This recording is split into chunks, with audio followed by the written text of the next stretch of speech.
Hey, good morning, everybody. This is Bubba Da Vinci, your coffee guy. We were live, or maybe not, with Bubba Da Vinci for Coffee with Bubba. So, kind of it's been an interesting 24 hours for me. We've had a lot of ups and a lot of downs, and I'm hoping today is going to be an update, but I will be 100% candid. My energy level is down. And it's not because of dietary things. I mean, it could be a little bit, but primarily it's because of all the things that happened in the last 24 hours. And I have to say, yesterday and this morning was the first time I think I really, really, really missed coffee. Um, it's by the way, good morning, everybody. I see Farm Don. Good morning, Pushing Pills. Appreciate you being here. Keeping my numbers moving. The There is a connection, a satisfaction, it's a ritual, if you will, that is coffee. I would assume very similar to people that enjoy cannabis. I know that's a weird correlation, but coffee, kind of like pot, for most people is not just about the effect you get out of it. Sure, caffeine, you're going out there, or coffee, you're going out there, you're drinking it, you get the caffeine high, it keeps you going, et cetera, et cetera, et cetera, and that becomes habitual. Same thing with marijuana. These people they smoke, they feel an effect, that feels good, continue the effect, kind of do it, becomes habitual. But there's ritual that goes with it. Getting up at first thing in the morning, you have a routine. My routine was get up, walk into the kitchen, let the dogs out out of the yard, come back, take some beans out, grind them, start the coffee pot, do my, daily routine, brushing my teeth, et cetera, et cetera, et cetera. Go get the coffee, get it ready, pour my cup, go in, read. First, I read articles, then I read email. Usually halfway through the email, into cup 2, go back, pour a second cup. Then after I finish emails, before I get dressed for the day, what I do is I either top off my coffee cup and go sit out on the porch and stare out into the abyss, and enjoy whatever it is, whether it's raining, it's snowing, whatever, and just kind of take a couple of deep breaths of fresh air and then contemplate what I'm going to do for my day. And when I mean contemplate what I'm doing for my day, it's all those emails, everything else. I usually have kind of a preset agenda, meetings that I have to do, and then you kind of look at whatever happened and you kind of make some adjustments for the day. I assume for those people I know that smoke marijuana, they kind of have a similar routine. Get off of work, come home, light up, watch some TV, do whatever. But they have a routine, and that routine is comforting and adds enjoyment. I, on the other hand, I feel like it was less of a want and more of a need, right? I mean, I've been doing it since the military. Obviously, the routines changed in the military. I wasn't letting dogs out and sitting on the porch and et cetera, et cetera, et cetera. But get up, morning cup of coffee, all those things. So to switch that and now have what I'm doing here for this very short period of time. One second. Might as well do this while I'm talking. To be doing it this way, disrupts my routine. Obviously, I get up now. I do everything that I just talked about without a cup of coffee. So that disruption in my routine is kind of crazy. Then I come here and my first cup of whatever is mushroom stuff today, mushroom matcha, and doesn't have the same feel, kick, or whatever. And again, liking coffee to marijuana, a connoisseur of coffee, like a connoisseur of marijuana, you have variety, right? And so I have a variety of beans in my freezer, from different countries, different grades, et cetera, et cetera, et cetera. And each one has a profile. This one's more bold, this one's light, and things like that. And sometimes you get up and you just go, something, I just want a light blend. I want a medium blend. I want a super strong blend. I want a freaking, double shot espresso. And you can do that. And I was talking to a friend yesterday, and that's what kind of got me on this train of thought, was he was talking about going to a dispensary and how the dispensary now has something like 80 something or 90 something strains, up for sale, and they're constantly evolving and making more. And I'm like, I knew there were multiple strains. I'm not an idiot, but I mean, that's a lot. And he was like, they were broken up by category. This one makes you, this is a relaxing one. This is this is that. And I was like, oh, okay, it's my coffee, right? I got decaf in there for when I need to, tone down a little bit, and I don't need so much caffeine, and I have this. Now, obviously, the effects of what he's doing and what I'm doing were two different things. But I understand the ritual. I understand that. And with this mushroom coffee and with other things. Now, I get the same thing out of tea.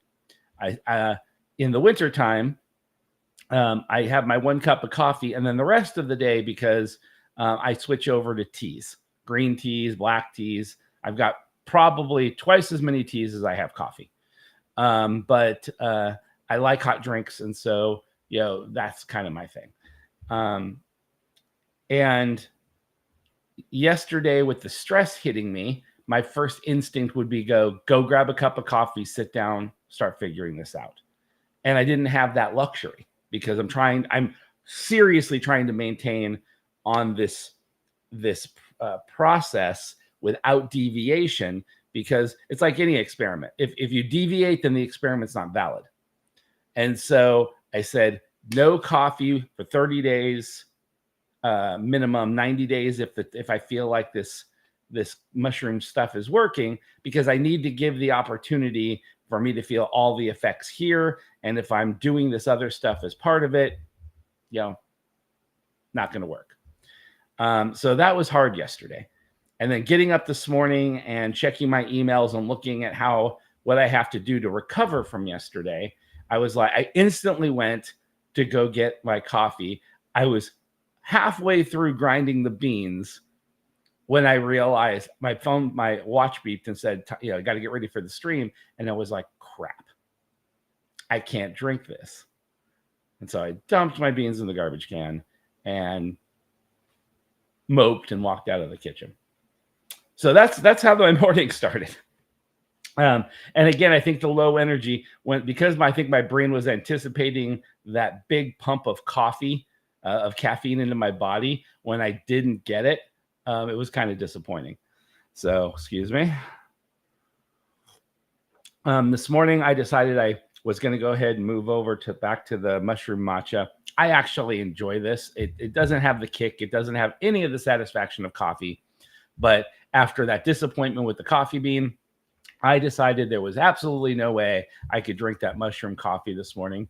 In my brain chemistry, if I've had my coffee in the morning and I'm getting ready for a second cup and I'm in town, in Des Moines, and I say, okay, I'm going to grab coffee, and I go, I'm going to get a green tea matcha instead, or I'm going to get something else instead. My brain seems to do this calculation and say, okay, it's not going to do the same thing, but it's good, right? And so that's what I was trying to do this morning by going to the matcha. Was it's like, okay, I'm now disappointed with the coffee, so I'm going to move over to matcha and just say, okay, I'm going to get something I enjoy. Now, when I say enjoy, this is creamy. It's good. It wouldn't be, if I were not doing this as the experiment, this would not be my go-to drink on purpose. I do think when Friday comes, when I can start putting a sweetener in here, which I think is going to be part of the conversation tomorrow with Billy and Dan, the CEO of Stout. I'm going to ask him a recommendation for a healthy sweetener. And pardon me, I told you I thought I had the sound off, but I still had the.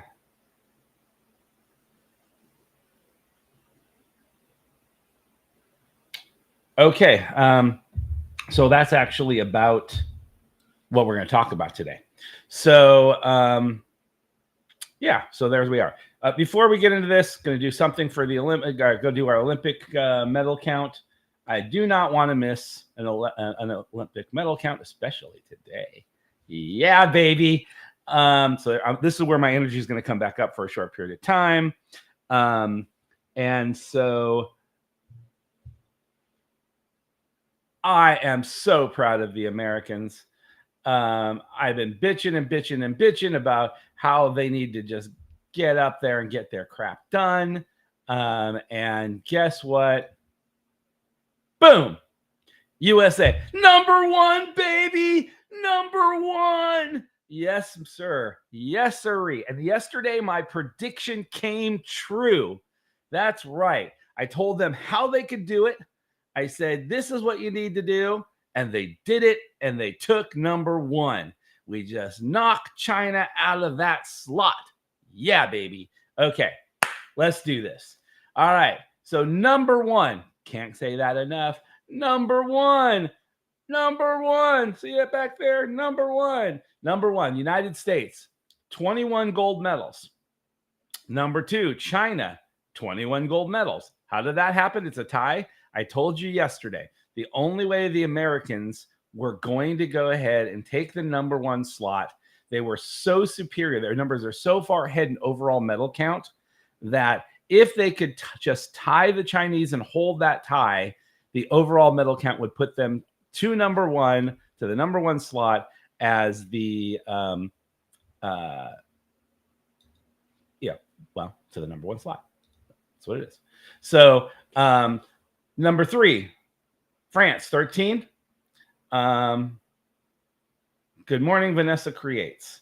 Number four, Australia. Good to Australia. Moving up there. I didn't think Australia would break the top five, but good for you, Aussie. I wish my Aussie buddy was on right now. 5 is Great Britain with 12. Korea is 6 with 11. Japan is 7th with 10. Italy, strong and holding that number 8 position with 9. Germany, what's number 8? Germany took the number 9 position with 8. And Netherlands dropped down to the number 10 with 7. Canada dropped another space. I don't think the Canadians are coming back. I'm sorry. Those are my friends from the north, the staff members I have. Oh, okay. Hey, James. Good to see you. Hey, by the way, James, check your PayPal. All right. So let's go ahead and do overall medal count right now. So America, this is the first time it's been number one all the way across. So America is in the number one position with 21 gold, 30 silver, and 28 bronze for a total of 79 medals. So as far as the medal count is concerned, 26 ahead of everybody else. And so the likelihood of anybody catching them on total medal count with 5 days left? With 5 days left is probably not going to happen. So China is at 21, 18, 14 with 53. 53 is the secondary position in medals. France is 13, 16, 19 with 48. Wow, this actually worked out that the top three are actually in the proper order, including total medal count. Then Australia is 13, 12, 8 with 33. Great Britain is 12, 13, 17 with 42. Korea is at 6, 8, 7 with 26. Japan is at 10, 5, 11 at 26. Italy is at 9, 10, 6 with 25. Germany, 8, 5, 4 with 17. And round out the top 10, Netherlands with 7, 5, 6 with 18. So, again, God bless America. Can't believe you did it, pulled it out. Super proud of you guys. You know, at least I'm actually going to snapshot this screen because even they have 5 days left. We are going to lose the number one position today, right? That's why I want to screenshot this. There is absolutely 100% no way that we are going to hold first place. Why? Is because the schedule for today. So what we have today is the equestrian event. I doubt we're going to win the equestrian event. We'll medal, but we're not going to take number one. Sport climbing, which is going on now. Volleyball, which is going on now. Sailing, skateboarding, which I don't think is a medalable sport. I think that's a whatever they call exhibition sport. Handball, exhibition sport. Hockey, and that's field hockey. Water polo, basketball. So we may win a basketball gold. Diving, potential to win a gold. Table tennis, come on. China all day long, right? Beach volleyball. There was a time when we dominated in beach volleyball. No, that's another Australian medal probably. Cycling, wrestling, artistic swimming, which I think is, that kind of swimming. The first time I read this, I was going over the sports on the phone with my daughter, and I said autistic swimming because I misread it, and I laughed so hard I almost fell out of the chair. And then boxing. Boxing, I haven't followed who our Olympic boxers are and how the boxing is going. But looking at this for today's sports, I have to say China's got the upper hand. I think we'll probably drop back down with China, and then we'll keep the total medal count. I think. But yeah, that's the problem. I don't think, as far as gold medals are concerned, I don't think we have the opportunity to hold on to our gold or hold on to first place, and that's okay. We got there. Again, yesterday I was making predictions. I was saying this is how they have to do it. This is what's possible. Blah blah blah, and they did it. My prediction for today is tomorrow morning when I get up to do this stream, we'll be looking at China back in first place, us in second place, because there's nothing there in that list that France can win enough gold medals to do it. I will also predict, well, there's cycling on there, but I'm gonna go ahead and predict that Australia can move into third. There's at least 2, maybe 3 things inside there: sailing, volleyball, things like that Australia have a good chance for taking the gold. And if they take the gold on at least 1, but maybe 2, they could bump France from the number 3 slot. And France, it's been United States, China, France, pretty much the entire Olympics in 1, 2, 3, 1, 2, 3, 1, 2, 3.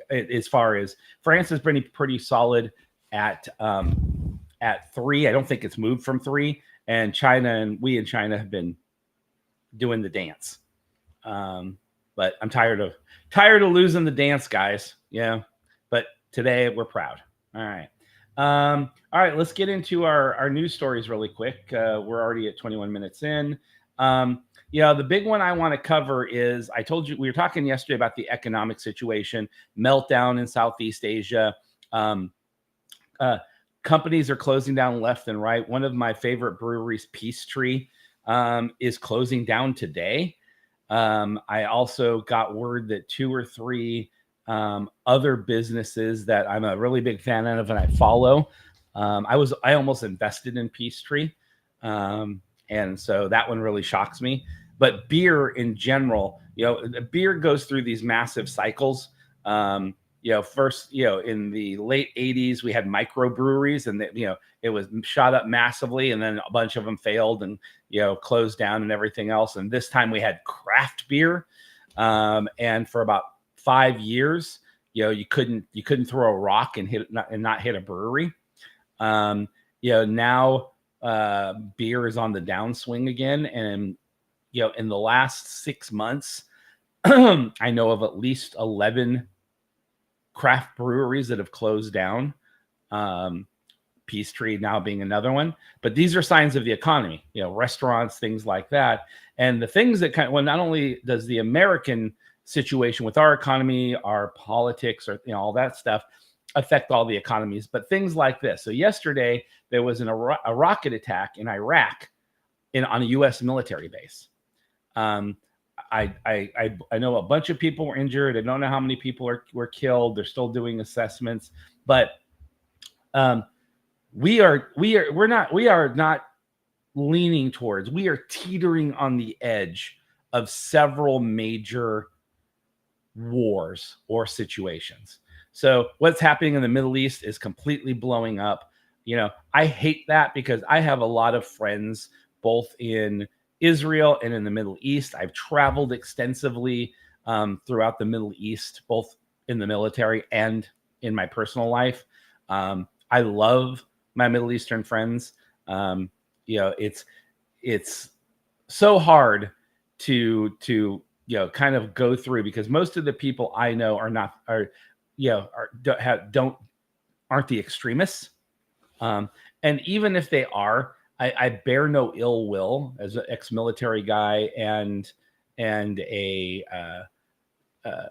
American, because I know my passion for my country.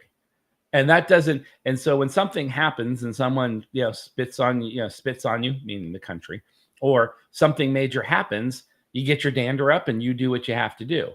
And that's kind of the process of a soldier. If you have beliefs, you're supposed to, acknowledge and fight for your beliefs. Now, unfortunately, when it gets to this level, that's sad. People, lots of people die. It's horrible, but there's all these drone attacks happening in between Israel and the Middle Eastern area over there, Palestine and that whole area. There's, and the retaliations back and forth are horrible. You have the stuff going on in Iraq. You have the situation in Bangladesh. And I know people yesterday were going, yeah, Bangladesh. It's like, what does that have to do with anything, right? It's like Bangladesh is, nobody even thinks about Bangladesh. You should, because Bangladesh produces a lot of products that we consume in the United States. Clothing, all kinds of textiles, all kinds of things. Look on the back of your shirt label. Look on, go and flip over your curtain. Go and look at your linens in your closet. Bangladesh, right? A lot of them will be done in Bangladesh. Now, but people go, oh, well, there's other places you can do it. For a company to move where it's doing its business because there's uprisings or there's problems or the economy is failing there, it's not easy. And again, it's just one more problem in the economic system, the machine. It's another wrench that got stuck between the cogs. And will it eventually vibrate out and the machine still turn? Sure, but it causes problems. Venezuela, man, I mean, they have an election and they're just kind of just sitting there right now. They can't figure out what the hell they're going to do. Russia, Ukraine, man, we're going into year 2. We might be coming out of year 2. I'm going to have to look that up. I mean, no, we're coming at the end of year 2. We'll be going into year 3. And the money being spent there is incredible, right? I mean, so look at your zones, right? Middle East, right? If it were only happening in the Middle East, probably not a big deal, right? I mean, a big deal, but I mean, economically, there's always something going on in that area. Then you shoot over to South America, disruptions, and not just in Venezuela, it's spreading, but in Venezuela, really big. Bangladesh, right? Then you have China, or got Russia, okay? And Russia is, fighting with Ukraine. So now you're in your European bloc area, right? And then you have China and Russia doing military exercises together. You have China with one of the bigger fleets and more modern fleets and air forces now doing exercises outside Japan, outside of Taiwan, all that stuff. And then you have the economic meltdown, Japan just wiping out a year's worth of their economy, of their gains to their economy, out there. And then you have America, we're spiraling down, and our numbers are out there and just going out there. And post-COVID, where you have so many people trying to make a living on content creation or everything that comes with content creation,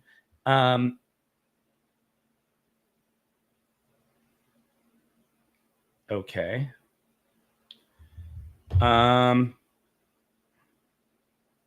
Let me finish the show and then I'll do anything, because I show it sent, unless I sent it to the wrong person, but I know I didn't. Nope, it's right here. I see it right here. I would show it and show your PayPal thing, but it shows that it has gone. All right, I don't know. Okay, there you go. Thank you. So for those of you guys don't know, sorry, Fiona. This is my graphic artist that is helping me do my widgets, doodads, bing bongs, everything I need for Twitch.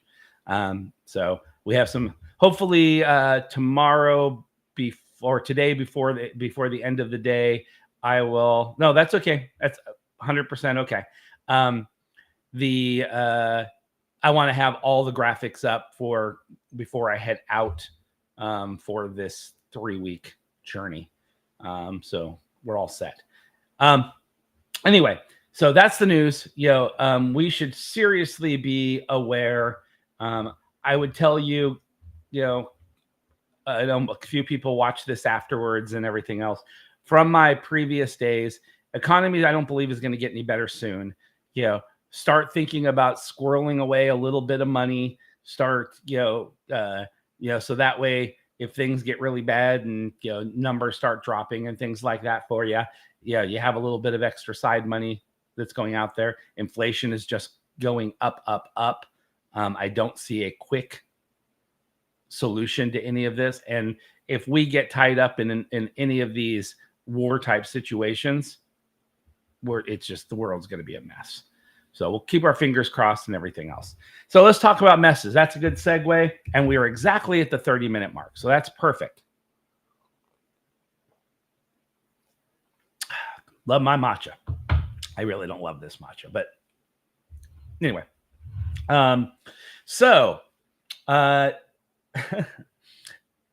Travel disaster incoming.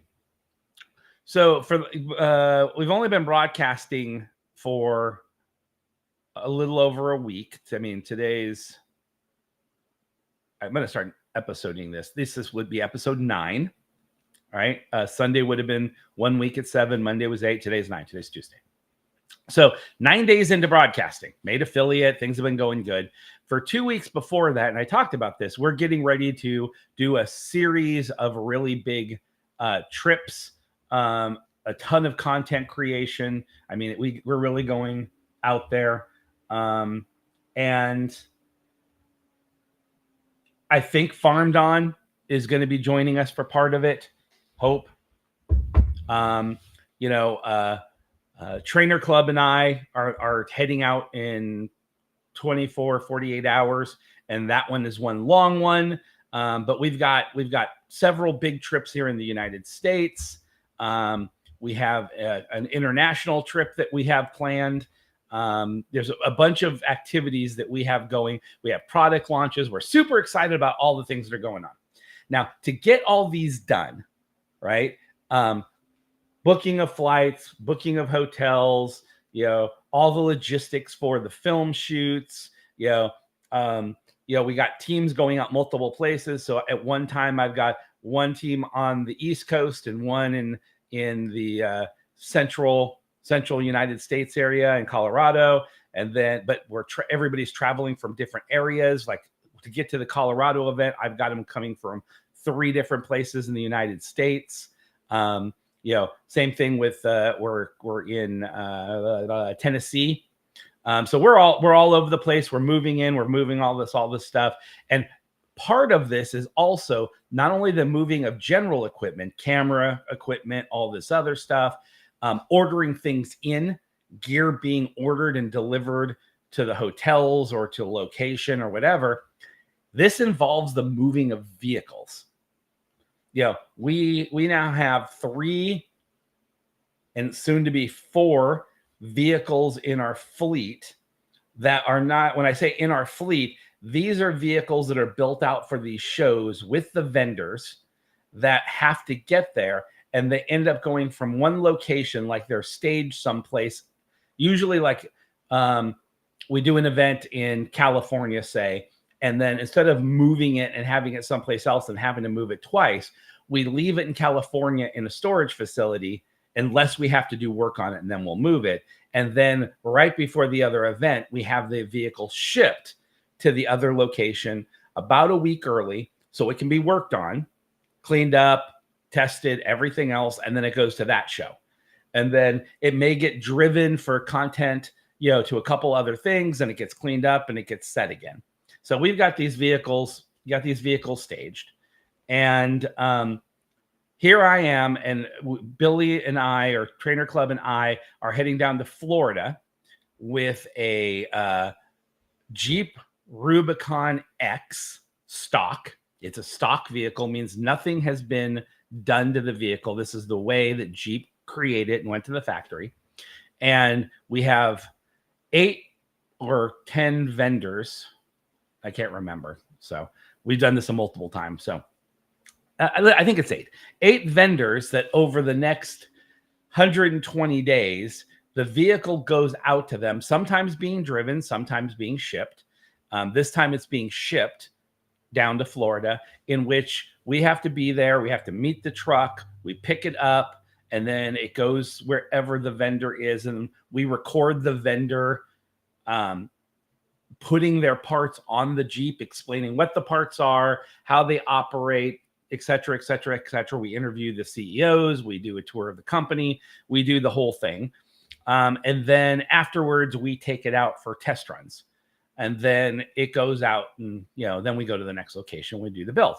And then as those builds go, then we take it to the next event. The next event is the Great Smoky Mountain Jeep Jamboree in Pigeon Forge, Tennessee. It's one of the largest Jeep events in the country, I think in the world.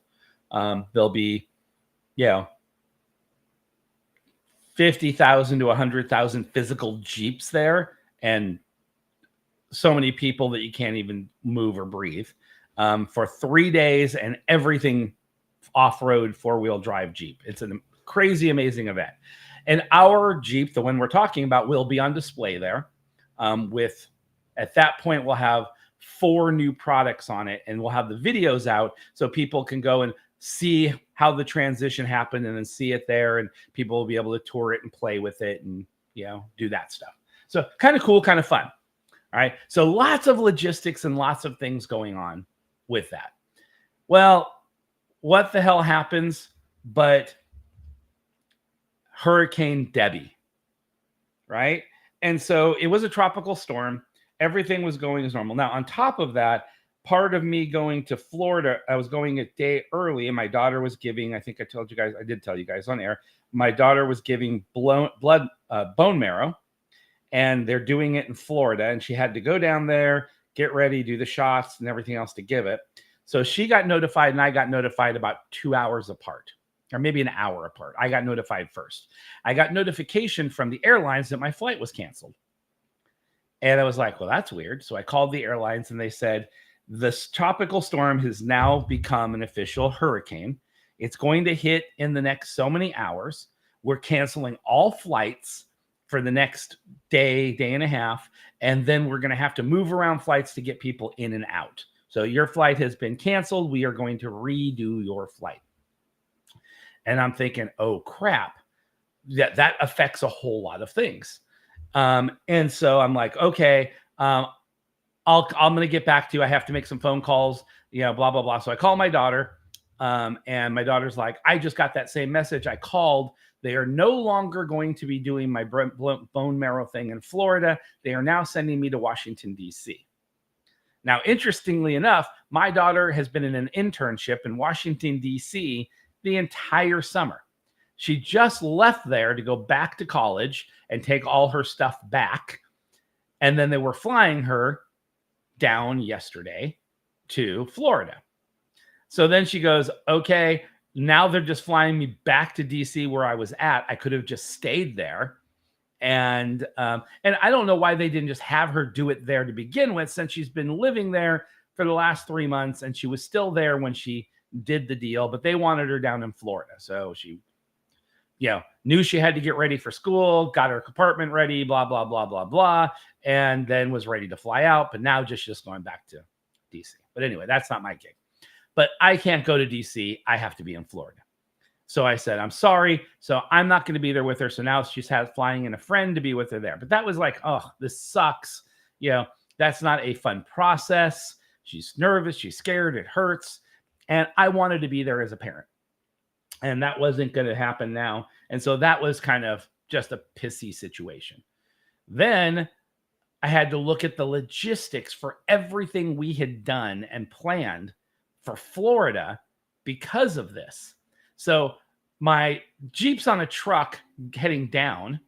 And then I got a call from the driver saying that they're not, and how these drivers work. I'm sure you've seen them going down the road. You have these multi-level trucks that have like anywhere from 4 to 8 cars on it. They're called car haulers.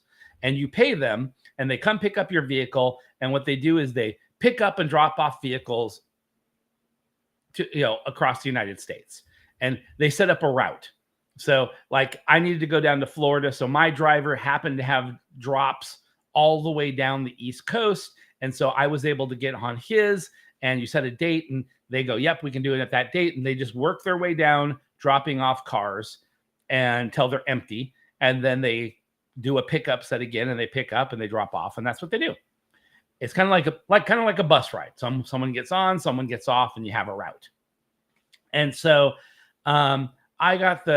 so his route's the East Coast. Now this storm is hitting Florida, and the prediction is it's going to walk its way right up the East Coast, right? And it's going to have a lot of different activity. Well, what do you not want on the road when you have 50, 100, or 80, 100 mile an hour winds? 18 wheelers, because they flip over like they're freaking Tonka trucks. The back of the truck is like a sail. It hits that wind and they flip them over and things like that. So when these hurricanes hit, they tell them that they can't enter, that drivers can't go down there. And insurance, if you force your way in, you have an insurance issue. And so I got a call from a driver saying there is Debbie is hitting Florida. We can't go down there. Blah, blah, blah. It's coming up the coast. Here's the problem. He can't change his schedule because of me. My vehicle has to come off in Florida on the day that I do it, or within that time frame, because he has other vehicles he's promised other people to and everything else. So I'm told I'm going to a dealership, which they have deals with dealerships, and I'm dropping off all the cars from Florida, and I'm going to continue on my route so I can make my other commitments.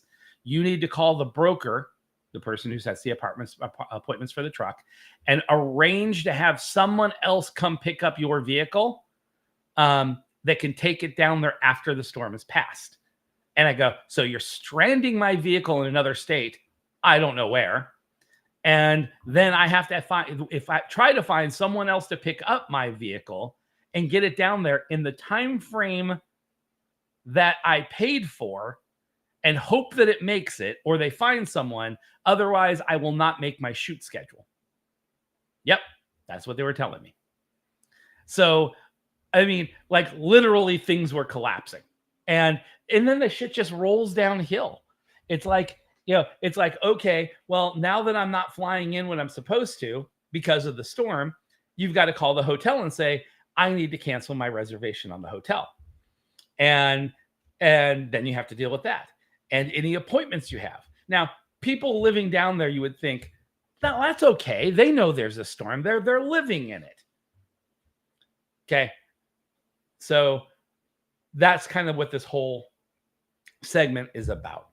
So I live the traveling lifestyle. I am on the road a lot. Farm Don can testify because he hears me bitch about it all the time. In the last year, I have had cancellations of my flight no less than 8 times.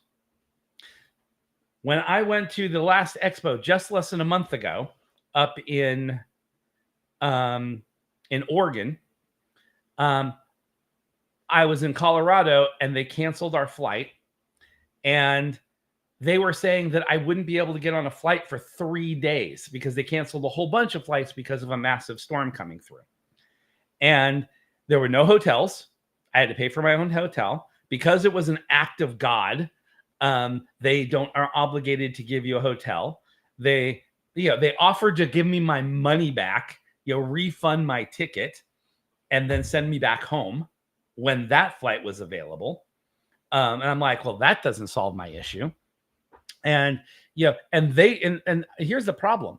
There's 137 people on my plane all standing around trying to get the same solution. People crying because they're supposed to go to weddings, supposed to go to funerals, are missing the next episode of whatever the new Game of Thrones show is on, whatever was disturbing them. People were yelling, people were crying, people were whatever. And my flight specifically, they said we were getting off the ground. There was a break. So they load us up. We get on the plane. We're on the tarmac. We're getting ready to take off. And pilot comes on. I'm sorry to let you know this, but the crew and I just timed out. Therefore, we are not allowed to leave. And we're going to have to go back to the airport. And we're going to unboard. And they're looking for another crew now to take you out. And, the plan is we will still get you out of here in the next hour. Okay. So I'm like, so my first instinct was, I was talking to the person next to me. I go, that's not going to happen. I go, so I get on my phone and I start looking for flights and doing things because I know there's going to be this mad scramble. We get on there. They make an announcement. They're looking for a crew. They've got a couple possible crews right now, and they're hoping we'll be up in the air in the next hour. So already, just kind of a segue, I was already 5 hours delayed. So when I got to Colorado, first set of storms had gone through and they've delayed all flights for 5 hours. And so everybody was already tired and late. I was supposed to be leaving. I already should have been there. And right now it's 10 o'clock at night, 11 o'clock at night in Denver. That means if I did get on a plane, I was going to be getting in at like 2, 3 in the morning. And I still had a 3-hour drive to my event. So we get off. They say, give us 45 minutes and we'll let you know. Now, during that 45 minutes, you could look around you in the Denver airport and everybody else is yelling and frantically doing things. And I was like, by the time this is done, there is not going to be a single hotel room in Denver. And 45 minutes later, they go, we cannot find anybody. Sorry, you guys are going to be here overnight. And we have hotel vouchers for you. But we can't do this and this and this. And we're like, but you got your voucher on the computer. And as soon as you hit the button, find a hotel, everything is sold out because every other plane did the same thing. So now we're stuck. So what ended up happening, they say, well, we're sorry for the inconvenience. There doesn't appear to be any hotel rooms left in the Denver area. So we are putting cots upstairs for your convenience here at the Denver hotel. And I'm like, you got to be effing kidding me. So sure enough, upstairs was like 200 cots that they'd put out there. And the cots were nasty. It was like a, Jackson Pollock painting. It was spatters of stains all over the place. And all these people are up there and sleeping on the cots.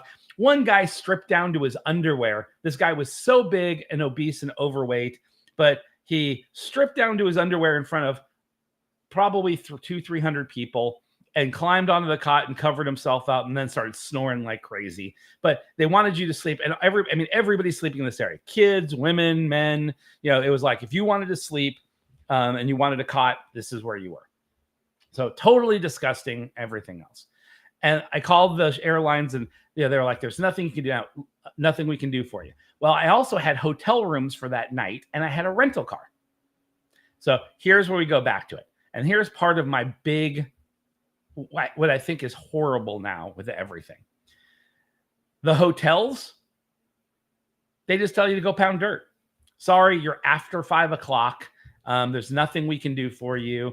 And so you're auto checked in after 5 p.m. and we can't refund you the money. That happened in Florida, even though there's a storm. There's a storm. And they go, well, and now here's, and some of this I understand. So like for the hotel that I booked down by where my daughter was doing her thing, they said because there was not many days left that it was non-refundable. Now, I get that. And if I was just calling because I was canceling my trip, then I would say, I understand why this is non-refundable. Right. But when it's a storm and I can't physically get into the freaking state, and I guarantee you, they probably need the room. Because whoever's staying at their hotel is sure as hell not leaving, especially since the hotel and where we were going is on the coast. It's on the beach or off the beach. And so, you're kind of like, okay, well, I'm sure you need the room. Well, that has nothing to do with it, sir. It's like, unfortunately, we cannot refund this money. We understand there's a storm, blah, blah, blah. I had a rental car. Rental car company was like, I'm sorry, we can't do anything. Same thing. It was the same thing when I was in Denver and I said, I'm here in Denver. I didn't make my flight. Avis rental car, you can look because you put in your flight number so they can see when you're coming in. They said, yep, we can see your flight was canceled. And I go, okay, so can you just move my date a day? And so I can go ahead and get it. Well, we have to charge you for today. And I'm like, you got to be kidding me.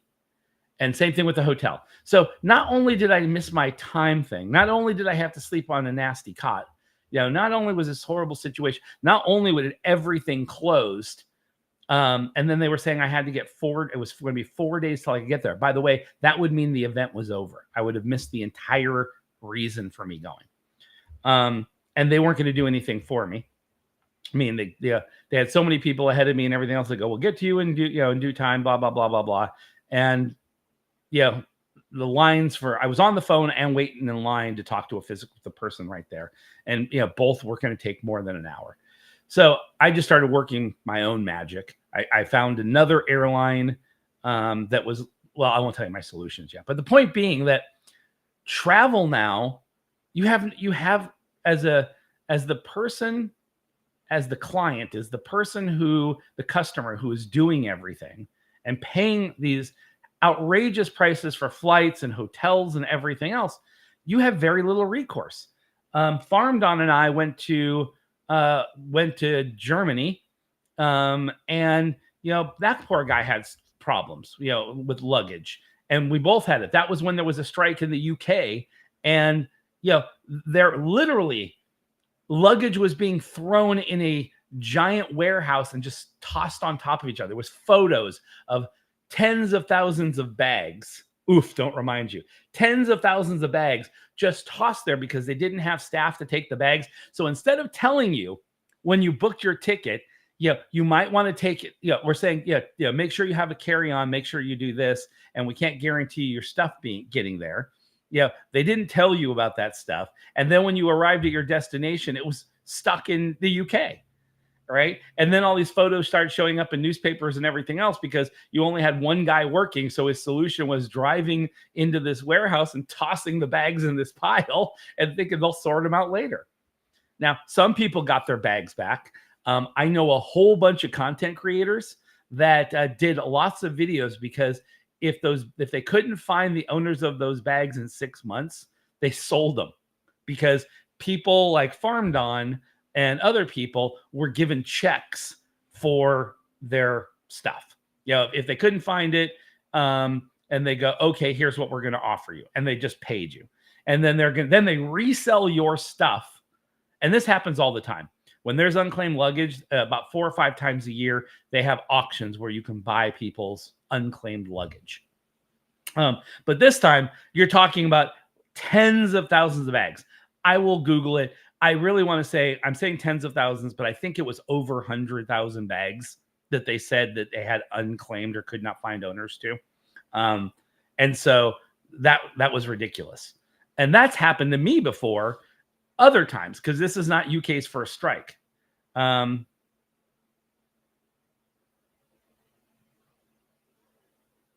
You're right. Yeah, that's a good point, Farm Don. Yeah, it's going through these kind of problems that you meet people and you have interesting friends. Like that. When I was flying to Colorado, in the seat next to me was another company executive, and she and I were talking. She actually works for another coffee company. So first we started talking about coffee and everything else.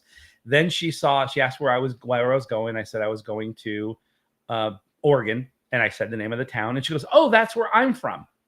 And I said, "Oh, really?" And now that town is a 2-hour drive from Portland, where we were going. And so I was asking her questions about that and everything else. Then they made the announcement that they weren't going, and she was crying because she had been on the road for like 5 days and she had multiple cancellations. She was supposed to, I was on the road for 5 days. She was gone on her trip, and for 5 days coming back from someplace, I think in Europe or someplace like that, she had delay. And when you have a delay and you have a connecting flight, you miss that flight, then you have to wait for the next one. It really starts setting you back. And she was like, "Oh my God, this was my last flight. Now it's going to be 6 days of delays." So we started talking. Anyway, part of the story is I found out that she knew both Alexa and Trainer Club from that town because her son plays Pokemon Go. And she pulls out her phone and starts showing me literally 10 or 15 pictures of them with her son at these different events. And then, Farm Don, you will get a laugh out of this. Then they show me a picture. She shows me a picture of the Los Angeles event this year, the Go Fest, at the booth. And guess who's in the background, Farm Don? Us. It's when we stopped off to see Billy when he was at the signing booth, and then we were walking out there. And if you look on the trail walking, you can see you and I right there on the trail with Alexa. That's when we met up with Alexa, and we're starting to walk off, and her son's right there with Billy. And remember, Alexa told us about it because we had just left the booth, and she looked at her phone. She goes, "No way. The kid with Billy right now just caught a shundo something." Do you remember that conversation? And we were like, "Oh, wow." And that was happening just right behind us. That was when she took it. So she took the picture of him holding up his phone with Billy because he just caught the shondo. And then we were right there. All three of us were right there starting to go up that hill. And she showed me that picture, and I go, "Oh my God, that's us." I instantly texted Alexa and Billy from the Colorado airport and said, "Well, first of all, I'm stuck. Guess what? I'm here with blank's mother." And they were like, "Oh my God, no way." And that whole conversation. So this is the whole trains, planes, and automobiles thing.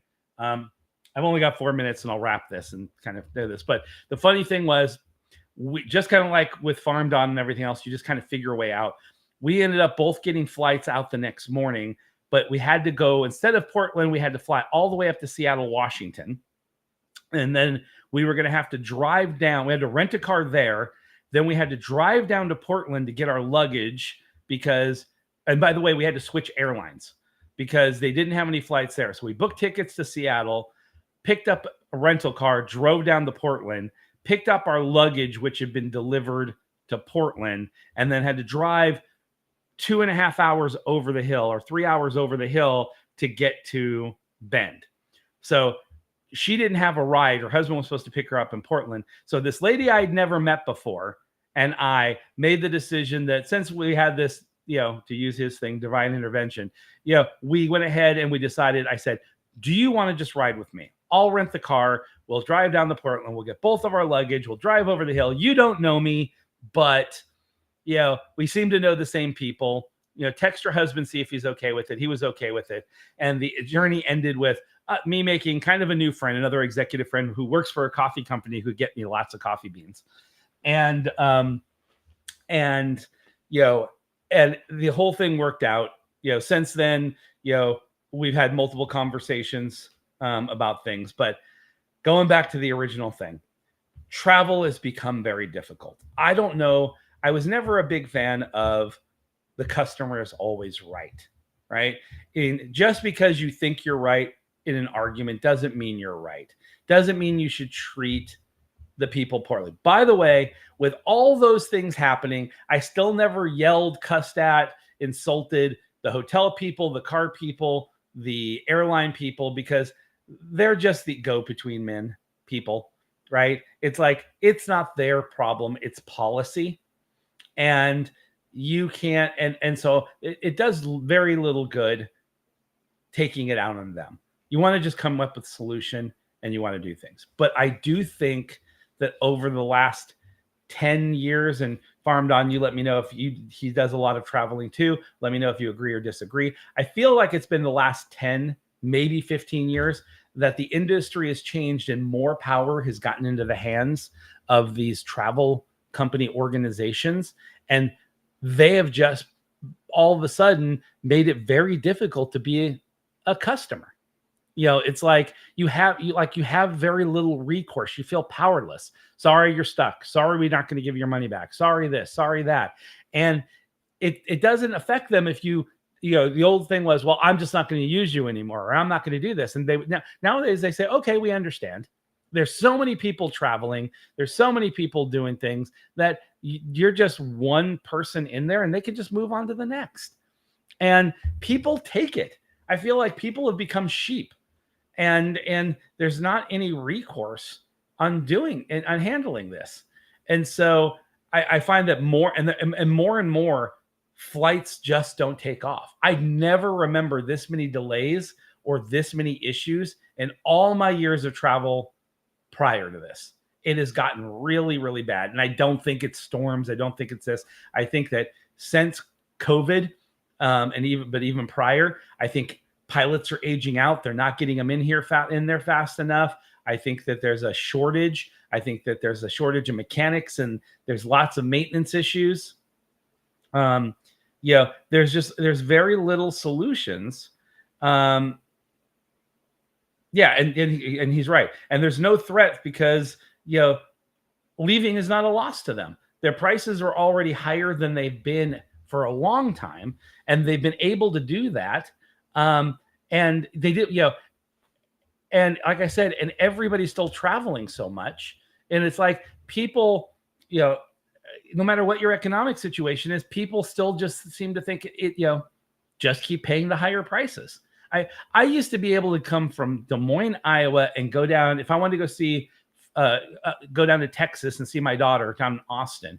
It used to be about $200 to $300 round trip. It's almost impossible, even if I go 14 or 21 days in advance, to find a ticket less than $500 round trip. When I looked the other day, 7 days in advance, the tickets were $700 to $800 round trip. I used to be able to fly to Europe for that.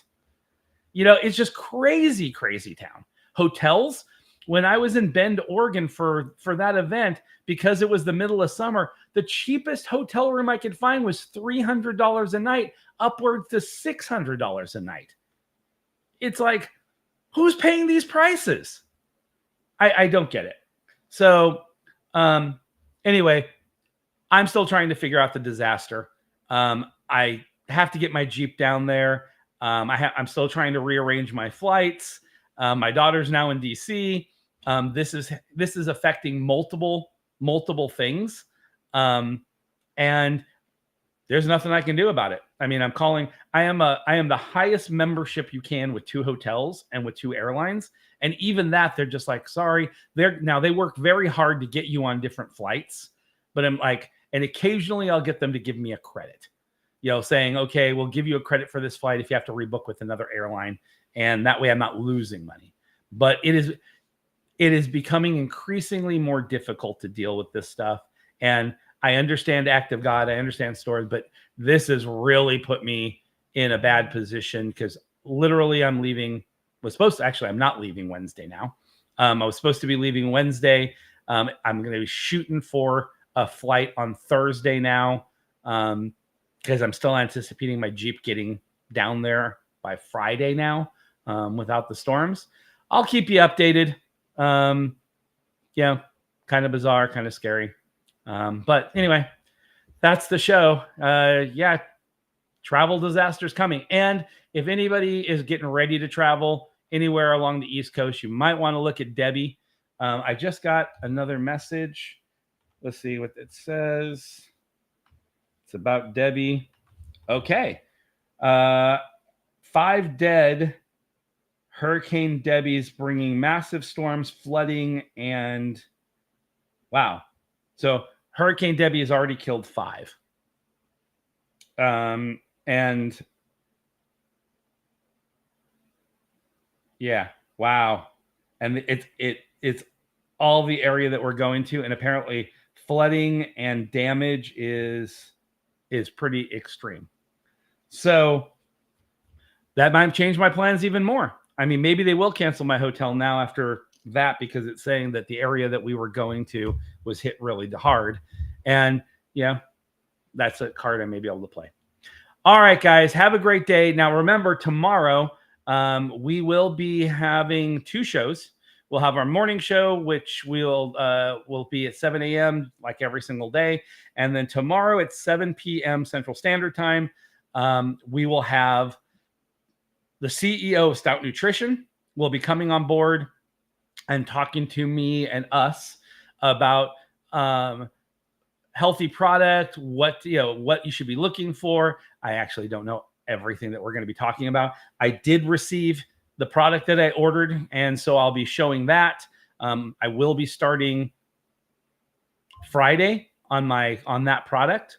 And kind of going through that. We'll have Billy the Trainer Club on here. We'll be posting stuff on that today. Some huge announcements, including a bunch of giveaways. I can't give away a lot of information, but it all has to do with some of the clients that we're working with, and B, all this travel that we're doing. So that will all be part of it. I hope you have a great day. If you are in the storm area, please be safe.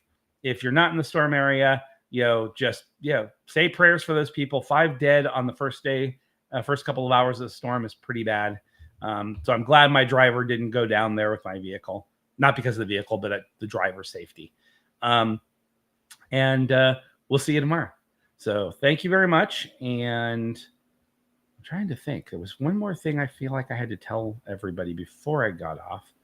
But I guess if I don't remember what it was, it's not important. So, all right. Thanks, guys. Bye.